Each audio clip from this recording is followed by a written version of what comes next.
Hi, everyone. I'm going to provide, hopefully, a very brief overview of the article we read. As we learned last time we were here, it's very easy to go over 5 to 7 minutes to talk about everything that she discusses. So I'm going to try to keep it kind of straight to the point. This week's reading really centered on fire.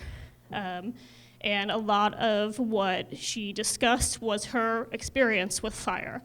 So the fact that when she was in Canada, the smoke from the fires actually changed the entire way the environment looked where she was. There was no stars to see at night. The sun looked different. She was having allergic reactions. Her son was breaking out in hives. So really kind of this, she called it #fake weather, this really extreme version of the weather.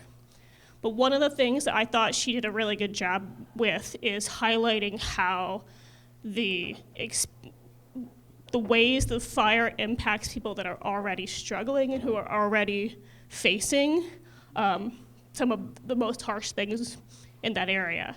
Let me get my book ready. Oh, okay. That'll be easier.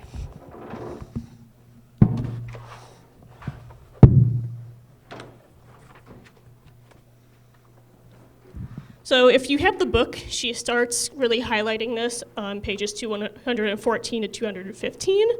On page 215, she explains, "We learn the same lesson over and over again. In highly unequal societies with deep injustices reliably tracing racial fault lines, disasters don't bring us all together in one fuzzy human family. They take pre-existing divides and deepen them further. So the people who were already getting most screwed over before the disaster get extra doses of pain during and after." She starts off by talking about farm workers who are often working in very harsh conditions, long hours, little access to food and water, few breaks, and then you add in the smoke. And you have a situation like in Washington State where Silva Ibarra died because of these conditions. And in response to his death, his coworkers went on a one-day strike and were promptly fired. And it showed how labor issues and environmental issues, economic justice, environmental justice, are tied together. She also discusses the impact of the fires on the indigenous peoples in that area, the way that the emergency services did not prioritize them. And when they tried to defend their own community, they were threatened with the removal of their children, which is an ongoing cultural genocide that has been occurring in that country through the use of boarding schools as well as the child protective system. And it is happening in our country as well. So that is a very real threat that can be made.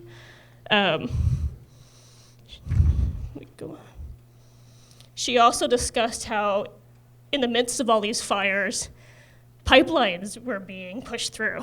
So the way that capitalism really takes advantage of these emergencies by encouraging consumption. In other words, pushing through the pipelines. I think about how instead of systemic change, we're encouraged to buy things.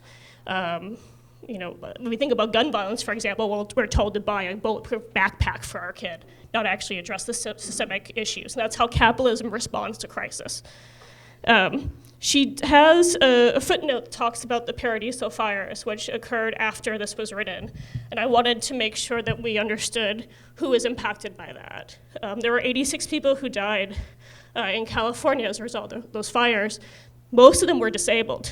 They were not prioritized by emergency evacuation. Our evacuation process is not informed by disabled people and what they need.